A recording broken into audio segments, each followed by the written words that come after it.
Skeptics and non-believers question, how could the Word be with God and be God at the same time? When you find a sensible answer to this profound question, let them know. It begins by asserting, "In the beginning was the Word." This statement echoes Genesis chapter 1, verse 1, and emphasizes the Word's eternal existence before time and creation began. This eternal pre-existence aligns only with God, as Scripture repeatedly emphasizes that God alone exists from eternity past to eternity future. Psalm 90, verse 2, Isaiah 44, verse 6, Revelation chapter 1, verse 8.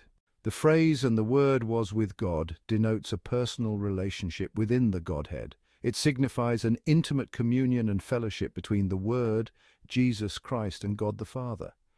This relationship is not merely a functional or subordinate role, but speaks to the Word's co-equal and co-eternal nature with God. The climax of John chapter 1, verse 1, "and the Word was God," asserts the deity of the Word.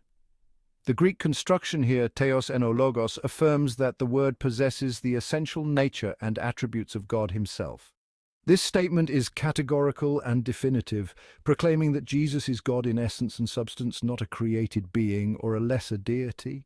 Revelation chapter 3, verse 21 further reinforces Jesus' divine nature. Jesus declares, "I also conquered and sat down with my Father on his throne." This statement indicates Jesus' victorious reign and his sharing of the throne of God, which is a position of supreme authority and sovereignty. The fact that Jesus shares the throne with God the Father affirms his equality and divine status. Colossians chapter 1, verses 16 to 17 elucidates Jesus' role as the Creator. "For by him all things were created in heaven and on earth, visible and invisible, whether thrones or dominions or rulers or authorities. All things were created through him and for him, and he is before all things, and in him all things hold together." This passage unequivocally asserts that Jesus Christ is not only the agent through whom all creation came into being, but also the sustainer of all creation. This role as Creator establishes Jesus' divine authority over all creation, and his preeminence over all powers and authorities. In summary, the Scriptures affirm Jesus Christ as the eternal Word who existed from the beginning with God, possessing the fullness of deity and sharing an intimate relationship with God the Father.